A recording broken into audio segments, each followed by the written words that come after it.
Barrister Fuad, বক্তব্য দিলে দেশ উদ্ধার হয়ে যায় না, পারলে কাজ করে দেখান। যুদ্ধে যাবেন আমার সাথে, আসেন।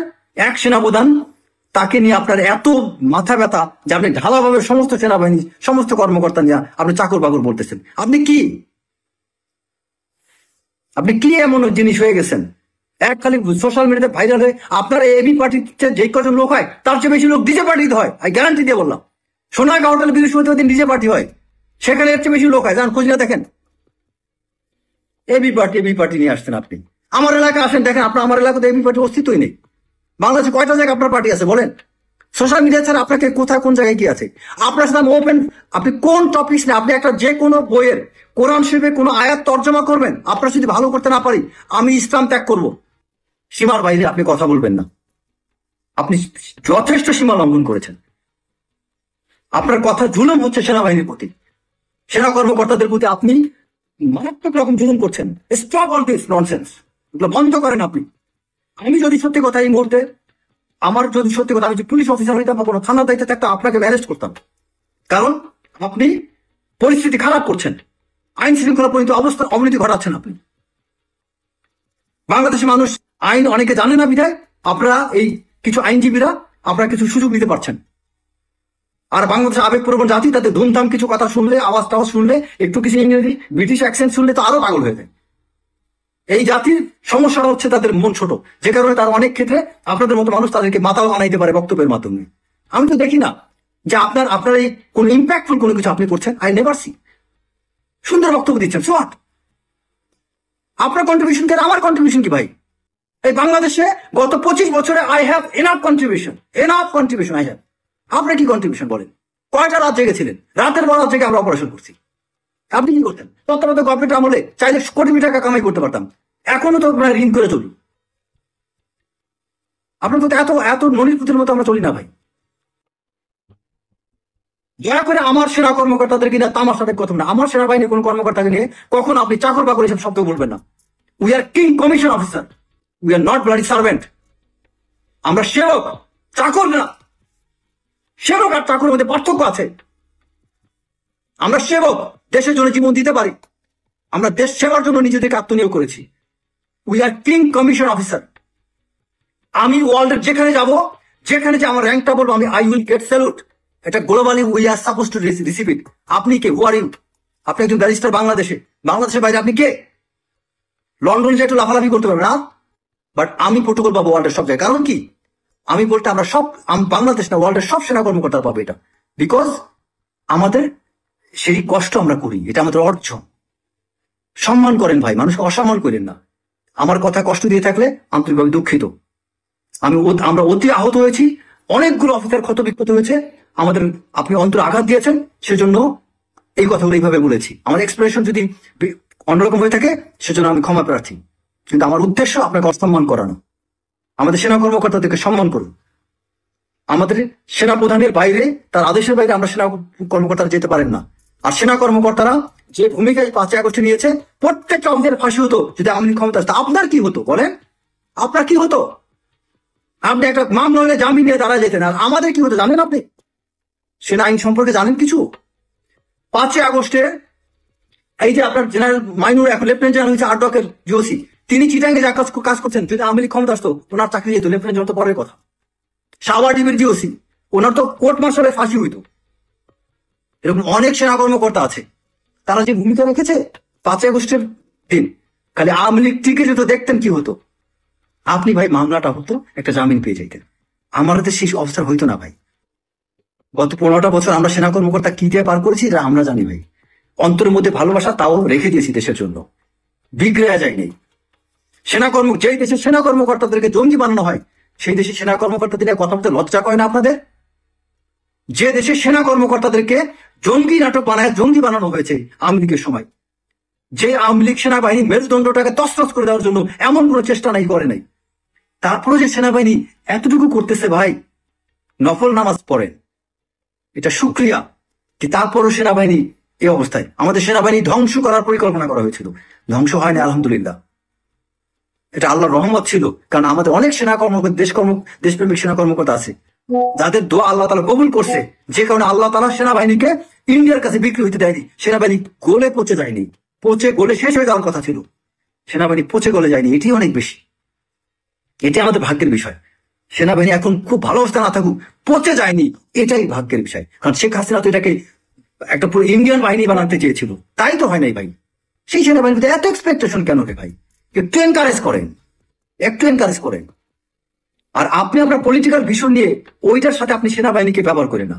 কারণ ইলেকশন না হলে আপনার লাভ, আপনার ছোট ছোট দল যারা আছে না তাদের অনেক বেনিফিট। যারা পলিটিক্স বুঝে না তারা বুঝে না। আমি পলিটিক্যাল সায়েন্স নিয়ে পড়ছি, আমি বুঝি, কম বেশি পলিটিক্স এর সাথে সম্পৃক্ত। So I understand what is your dream and what is the conspiracy behind your every speech and what is the strategical move or intent you have. I do understand that. আপনার strategic ইন্টেন্টটাকে একদিকে সফল করার জন্য আপনি আরেকটা দিকে ঢিল মাইরেন না। এটা হচ্ছে আপনার স্ট্র্যাটেজিক মুভ, উই আন্ডারস্ট্যান্ড। কারণ ইলেকশন না হইলে আপনাদের লাভ আছে, আপনার ছোট ছোট দলগুলো অনেক লাভ করতে পারবে। হ্যাঁ, আওয়ামী লীগ নিষিদ্ধ করার কথা বলতে পারেন, সেটা সেনাপ্রধানকে নিয়ে আপনার বসেন, আলোচনা করেন, সেনাপ্রধানকে বলেন যে আওয়ামী লীগকে নিষিদ্ধ করেন, আওয়ামী লীগ নির্বাচন আসতে পারবে না।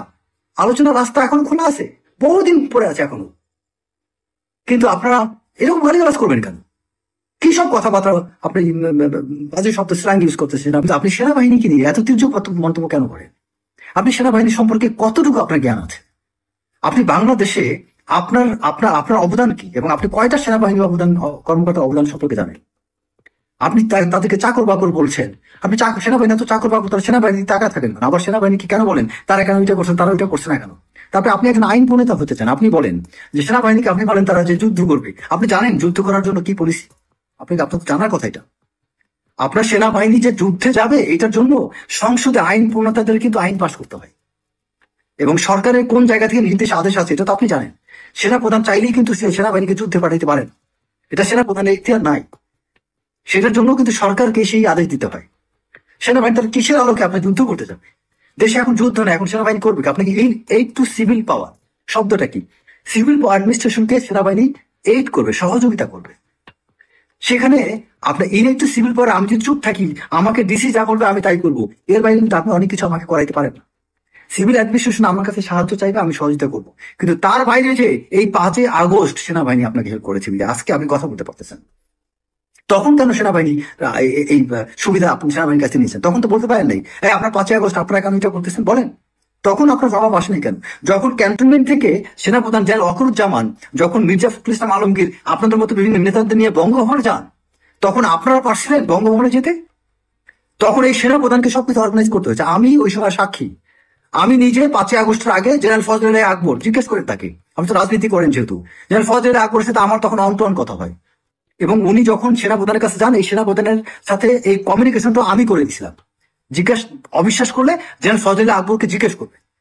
আমার মতো মেজর রেজা এই 3 আগস্ট 4 আগস্ট আমি মেজর রেজা জেনারেল ফজলে আকবরকে অনুরোধ করেছিলাম, স্যার আপনি সেনাপ্রধানের সাথে কথা বলেন, যোগাযোগ করেন, এই পলিটিশিয়ানটা অনেক কিছু করতে পারবে না। আমি মেজর রেজা বলেছিলাম, আমি রিপিট করে বলছি, 3 আগস্ট 4 আগস্ট আমার মোবাইলে এখনো প্রমাণ আছে। এবং এই জেনারেল ফজলে আকবর বিএনপি যিনি চেয়ারপারসনের অ্যাডভাইজার, তাকে জিজ্ঞেস করবেন আপনার সাথে 3 আগস্ট 4 আগস্ট মেজর রেজার কি কথা হয়েছে। সেদিন জেনারেল ফজলে আকবর সাহেবকে আমি সেনাপ্রধানের মোবাইল নাম্বার, সেনাপ্রধানের পিএস ছিল তখন military adviser brigadier general Kamrul Hasan, তার নাম্বারটা আমি তাকে দিয়ে বলেছিলাম যে আপনি তাকে ফোন দেন, এবং তারপরে তিনি তাকে সেনাপ্রধান অ্যাপয়েন্টমেন্ট ফিক্সড করে দেন। দেন সেনাপ্রধানের সাথে তিনি কথা বলেন। তারপরে ওই পরের দিন 5 তারিখে সেদিন এই সেনাপ্রধান তখন ফজলে আকবরকে বলেন, স্যার আপনি বিভিন্ন পলিটিক্যাল পার্টির প্রধান বা স্পোক্স পার্সনদেরকে ডাকেন। তখন এই ফজলে আকবর মির্জা ফখরুল ইসলাম আলমগীরকে খবর দেন। জোনায়েদ সাকি, তাকে আমি নিজে ফোন করে রেখেছিলাম, জিজ্ঞেস করেন তাকে, আপনি রাজনীতি করেন, জোনায়েদ সাকি জিজ্ঞেস করেন যে আপনার ওয়াইফকে এবং আপনাকে মেজর রেজা সাহেবকে খবর দিয়েছিল। আজকে বাধ্য হচ্ছি এত কথাই গোপন কনফিডেন্সিয়াল কথাগুলো বলতে। তখন আপনারা কোথায় ছিলেন? আমি মেজর যা করেছি 5 তারিখে, 3 তারিখে, 2 তারিখে, 16 তারিখে, 17 তারিখে, 18 তারিখে, আপনি ফুয়াত্তা করেন। আমি মাঠে ছিলাম, ঢাকা ইউনিভার্সিটির মাঠে ছিলাম, আপনি বক্তব্য দিয়েছেন, ভাইরাল হয়েছে। আর আমি মাঠে ছিলাম সেদিন, আমার বাসার নিচে লেফটেন্যান্ট কর্নেল সরার ডিজিপি পাঠিয়েছিল আমাকে ধরে নিয়ে যাও, এটা প্রমাণ আছে। আমাকে গাড়ি চাপা দিয়ে মেরে ফেলতে চলেছিল জিয়াউল হোসেন, এটা ডিজিপির কাছে প্রমাণ আছে, খোঁজ নিয়ে দেখেন। কোনোদিন তো বলতে আসি নাই, কারণ দেশ সেবার জন্য শপথ নিয়েছিলাম, দেশ সেবার জন্য কাজ করতেছি, এটা আমার দায়িত্ব। ফুটানি করা আমার কাজ না। আমরা সেনাবাহিনী গোপনে কাজ করে যাই ভাই, আমরা দেশ রক্ষার জন্য আমরা কাজ করে যাই নীরবে, নিভৃতে। আর আমরা যখন মাঠে আমরা নামি, তখন আমরা কে আওয়ামী লীগ কে বিএনপি এগুলো দিক চিন্তা করি না, আমরা তখন দেশের কথা চিন্তা করি। কোন একটা সিদ্ধান্ত আর সেনাবাহিনী হচ্ছে একটা অনম্যান শো, সেনাপ্রধান যা বলে সেনাবাহিনী তাই মানবে। যদি কোনো একটা ভুল থাকে সেনাপ্রধান একা হয়তো কোনো একটা ভুল করতে পারে, তিনি অনেকগুলো ভালো কাজ করছেন, একটা দুটো ভুল থাকতে পারে, কিন্তু সেনাবাহিনীকে আপনি চাকর বাকর বলতে পারেন না। সেনাবাহিনী চাকর বাকর না। আপনি যে তুচ্ছাত্মক শব্দ ব্যবহার করছেন সেনাবাহিনী সম্পর্কে, এটা খুবই আপত্তিকর, খুবই আপত্তিকর। ফুয়াদ সাহেব, আপনি এইভাবে আমাদেরকে আপনি আহত করে কথা বলতে পারেন না। আপনি তো ধর্ম পালন করেন, আমি যতদূর জানি আপনি ধার্মিক মানুষ, তাহলে এইভাবে একটা বাহিনীকে নিয়ে এইভাবে তুচ্ছাত্মক ভাবে কথা বলবেন কেন? আপনি সেনাবাহিনীর আজকে প্রত্যেকটা সেনা সদস্য যে পরিমাণে কষ্ট করছে আমি জানি। আমি 4-5টা ব্যাটালিয়নে চাকরি করেছি, আমার ব্যাটালিয়নের সৈনিকদেরকে আমি দেখেছি কি কষ্ট করেছে। 5 তারিখে, 6 তারিখে, 7 তারিখে উত্তরা, মোহাম্মদপুর, মিরপুর, ভাষারটেক অনেক মানুষ আমাকে ফেসবুকে আমাকে ফোন দিয়েছে, তাদের প্রত্যেককে রেসপন্স করেছি। আপনি আপনি কয়জনকে হেল্প করেছেন ভাই আপনার জীবনে? বক্তব্য দেন। আমি যা কতজনকে হেল্প করছি আপনি জানেন? এই 5ই আগস্টের পরে কতজনকে উপকার করেছি জানেন না ভাই? আপনি ফুয়াদ সাহেব আমার কাছে ফোন করে উপকার চাইলে আমিও আপনার জন্য দৌড়ে যেতাম। ভাই আমরা হচ্ছে ওই রকম, আমাদের কি কেউ সাহায্য চাইলে পারি না পারে আগে যাই, কাজ করতে যাই 10টা ভুল হতে পারে ভাই, 100টা কাজ করলে 10টা ভুল হতে পারে, কিন্তু আমরা কাজ করি, we work, we are not getting viral. আমরা ভাইরাল হওয়ার জন্য মুখরোচক বক্তব্য দিয়ে বেড়াই না ভাই। আপনি যেভাবে আপনি ভালোভাবে আপনার সেনাবাহিনীকে বক্তব্য দিচ্ছেন, সেনাবাহিনী পুরো ক্লোজ করে দেন, বাদ দিয়ে দেন না, দেখি না দেশ চালান। সেনাবাহিনী আজকে থেকে বাদ পারবেন চালাইতে? সেনাবাহিনী একদম সেনাবাহিনীর যা করার কথা তাই করবে। সেনাবাহিনী ব্যারাকে থাকবে, সেনাবাহিনী আজকে ট্রেনিং এ পাঠিয়ে দিবে, যেন ওয়াকার সমস্ত সেনা সদস্যকে আজকে ব্যারাকে পাঠিয়ে দিবে। আর কয়েকদিন পরে সামার কালেক্টিভ শুরু হয়ে যাবে। সামার কালেক্টিভের এখন প্রস্তুতি গ্রহণ করুক, উনি প্রত্যেকটা ব্যাটালিয়ন কোম্পানি ট্রেনিং এর কাজ শুরু করে দেব, ফুল সেনাবাহিনী ব্যারাকে যান, দেখে আপনি দেশ চালান না কি করতে পারেন। আপনার হাত কি মুরাদ আছে ঠেকান না। আপনি আওয়ামী লীগের সময় বক্তব্য দিচ্ছেন, কি করতে পারছেন, কি উল্টাইতে পারছেন? আপনার বক্তব্য কি হয়েছে, বাংলাদেশ কি উদ্ধার করছেন আপনার এক বক্তব্যের মাধ্যমে? বলেন। সুন্দর বক্তব্য দিয়েছেন, ভাইরাল হয়েছেন, আপনার বক্তব্যে আমিও ফ্যান, সো হোয়াট? এতে কি উন্নতি হয়েছে? দেশটা কি বদলাইতে পারছেন আপনি? ইম্প্যাক্টফুল কি করছেন? মার্কেটিং একটা শব্দ আছে ইম্প্যাক্টফুল। আপনি যতই বক্তব্য দেন, যতই অ্যাডভার্টাইজমেন্ট দেন, আপনার ইম্প্যাক্ট কি ছিল বাংলাদেশের প্রতি? আপনার কোন কাজটা বাংলাদেশে কি ইম্প্যাক্ট আনছে বলেন? ইম্প্যাক্ট হচ্ছে জেনারেল ওয়াকারের রোল, যেই রোলটা আজকে ইকবাল করিম ভুঁইয়ার মতো একটা চমৎকার সেনাপ্রধান নিতে পারেননি বিধায় তিনি আজকে বিতর্কিত হচ্ছেন। ভদ্রলোক আজকে একটা ফেসবুক পোস্ট দিয়ে ক্লারিফিকেশন দিচ্ছেন, যেন ইকবাল করিম ভুঁইয়ার মতো একটা মানুষকে এই যে ক্লারিফিকেশন দিতে এইটা আমার কাছে খারাপ লাগে, কারণ হি হচ্ছে really he was one of the finest general, but একটা ভূমিকা নিতে পারেননি। সে 2014 সালে 15 সালে ইকবাল করিম ভুঁইয়া একটা ভূমিকা নিতে পারেননি বিধায়, সিদ্ধান্ত নিতে পারেননি বিধায় আজকে তিনি বিরাট। কিন্তু যারা ইকবাল করিম ভুঁইয়া, এটা সত্য, অনেক জেনারেল অনেক ভালো একজন অফিসার, একটা সিদ্ধান্তের কারণে লোকটা আজকে ভিলেন হয়ে গিয়েছে। এবং একটা বক্তব্যের কারণে আজকে উনি বলেছিলেন রাওয়ার, সেও কিন্তু এই আন্দোলনের জন্য বলেছিল এনাফ ইজ এনাফ, এই শব্দটা অন্য জেনারেল নিতে পারেনি, যারা ইকবাল করিম ভুঁইয়া বলেছিল। কিন্তু তিনি একটা বক্তব্য দিয়েছিলেন যে সেনাবাহিনী ব্যারাকে ফেরত যাক, এই কথাটুকু কারণে আমরা সেনাবাহিনী কর্মকর্তারা এটা পছন্দ করি নাই। কিন্তু তারপর তো যারা ইকবাল করিম ভুঁইয়ার ভূমিকা ছিল, আপনাদের ভূমিকা কি? আমাদের রিটায়ার্ড অনেক জেনারেল আছে, জেনারেল জামিল আসাম, জেনারেল রেজাকুল হায়দার, তারা কন্টিনিউয়াস ফেসবুকে পোস্ট দিয়ে গেছে। জেনারেল আজিজ, আপনার আমি জেনারেল আজিজ মানে সেনাপ্রধান না, মেজর জেনারেল আজিজ বীরবিক্রম, তিনিও ফেসবুকে লেখালেখি করতেন। আমাদের প্রচুর জেনারেল আপনার সৌদ আফজাল, তাদের ভূমিকা আমি তো অনেকে জানি না, বাট আমি জানি তারা কি করছে। জেনারেল আনোয়ার, এরা অনেক অনেক ভূমিকা আছে, আপনি জানেন কিছু? অনেক অফিসার আছে, আমি মেজর, আমাকে সোশ্যাল মিডিয়াতে মানুষ চিনে দিতে হয়তো আমার কথা জানেন, বাট আমাদের প্রচুর অফিসার আছে যারা নীরবে নিভৃতে লেখালেখির মাধ্যমে, এই যে ইলিয়াস অনেক তথ্য পেয়েছে আমাদের সেনা অফিসারের কাছ থেকে, পিনাকিতে অনেকের কাছে তথ্য পেয়েছে, আপনার তারপরে আমাদের জুলকার নাইন এই সেনা কর্মকর্তাদের কাছ থেকে সহযোগিতা নিয়ে তারা আজকে অনেক লেখালেখি অনেক কিছু করার সুযোগ পেয়েছে। এই নেত্রনীয় যা করেছে তারা তথ্য কোথায় পেয়েছিল? এই সেনা কর্মকর্তাই দিয়েছিল। জুলকার নাইন যে কাজগুলো করেছে, যে all the prime ministers man, এটা সেনা কর্মকর্তার সহযোগিতা ছাড়া সম্ভব ছিল? আপনি বলেন। ঘুম নিয়ে বাংলাদেশে কোন সিভিল লো পার্সোনালিটিকে এক্সপোজ করতে, it was military officer general Hasin, military অফিসাররা এটাকে এক্সপোজ করেছিল। গুমের ঘটনা, বাংলাদেশের অনেকগুলো ঘটনা সেনা অফিসাররা করেছে, আপনার মতো ব্যারিস্টার ফুয়াদরা করেনি। যেটা আপনারা যেমন আপনার ওই যে আমাদের কোর্ট মার্শাল হয়, আমি নিজে ডিফেন্ডিং অফিসার ছিলাম এবং কয়েক ডিফেন্সিভ অফিসার যে কয়টা ছিলাম তার মধ্যে অধিকাংশ কেস আমি জয়লাভ করছি। ডিফেন্ডিং অফিসার দায়িত্ব হচ্ছে একটা মানুষের বিরুদ্ধে যে কোর্ট মার্শাল হয় তখন তাকে সেভ করা, আর যিনি প্রসিকিউটর থাকেন তার দায়িত্ব হচ্ছে আর্মির পক্ষে তাকে ফাঁসানো।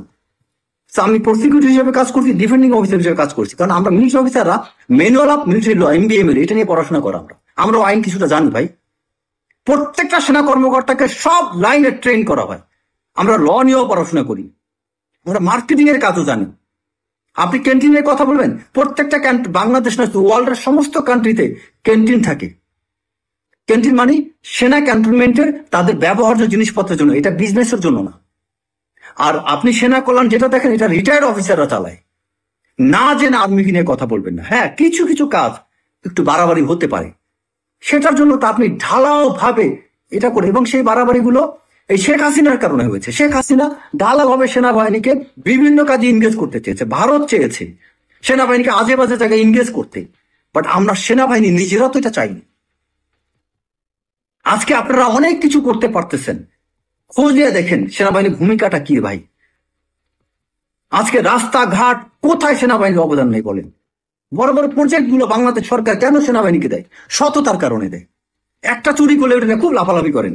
আরেকটা কথা লাস্টে বলি, সেনা কর্মকর্তাদের করাপশন নিয়ে এত কথা কেন হয় জানেন? আমরা একজন সেনা কর্মকর্তা সৎ হলে আরেকজন অসততা সহ্য করতে পারি না। তাই আমাদের সেনা কর্মকর্তাদের খারাপ দিকটা খুব দ্রুত ফ্লাশ হয়ে যায়। আর যারা বেশ আপনার ওই আদার ডিপার্টমেন্টে যারা আছে, ব্যুরোক্র্যাটস, সিভিল অ্যাডমিনিস্ট্রেশনে, তারা অধিকাংশ করাপশনের সাথে জড়িত। তারা মনে করে আমি যদি ওর চুরি নিয়ে কথা বলি, ও আমারটা বলে ফেলবে। এই জন্য সবাই মিউচুয়ালি চুপ থাকে। আর আমরা সেনা কর্মকর্তারা আমরা মিউচুয়ালি চুপ থাকি না। কারণ কি? আমি জিয়াউল হাসানকে নিয়ে কথা বলি কারণ আমি তার মতো অন্যায় করি নাই। আমি আরেকজন করাপ্টেড অফিসারকে নিয়ে কথা বলি কারণ আমি করাপ্টেড ছিলাম না। যদি আমি করাপশন করতাম, আরেকজনকে নিয়ে আমি কথা বলতে পারতাম না ভাই। আমাদের ওই যে আমরা পরস্পর, আমরা ব্রিগেডিয়ার হাসান নাসির, তিনি একটা সৎ অফিসার ছিলেন, তাই হয়তো অনেক ক্ষোভ নিয়ে অনেক অন্য অফিসার কিনে উনি অনেক কথা বলেন। তার মানে কি সব অফিসারকে উনি খারাপ বলেন? বলেন না। এইটা আমাদের গুড সাইন যে আমাদের একটা অফিসার বদমাস থাকলে আমরা তার কথা বলি, কজ আমাদের ভিতরে ভালোর সংখ্যা অনেক বেশি। আর আপনাদের ভিতরে খারাপের সংখ্যা এত বেশি যে একটা খারাপ আরেকটাকে খারাপ বলতে পারে না। একটাকে খারাপ বললে ওই আরেকটাও তখন তারে খারাপ বলবে। সবাই খারাপ হওয়ার কারণে, সবাই বলতে মানে মেজরিটি, মোর দেন 90% করাপ্টেড থাকে, যে কারণে কেউ কাউকে দেখবেন খারাপ কথা বলে না। পুলিশ বলেন, ওই যে সিভিল অ্যাডমিনিস্ট্রেশন বলেন, কেউ কাউকে দেখবেন হাজার চুরি করলে কিছু বলে না। কারণ কি? তারা জানে আমি যে আরেকজনের কথা বলবো আমার তো পেছনে ময়লা আছে।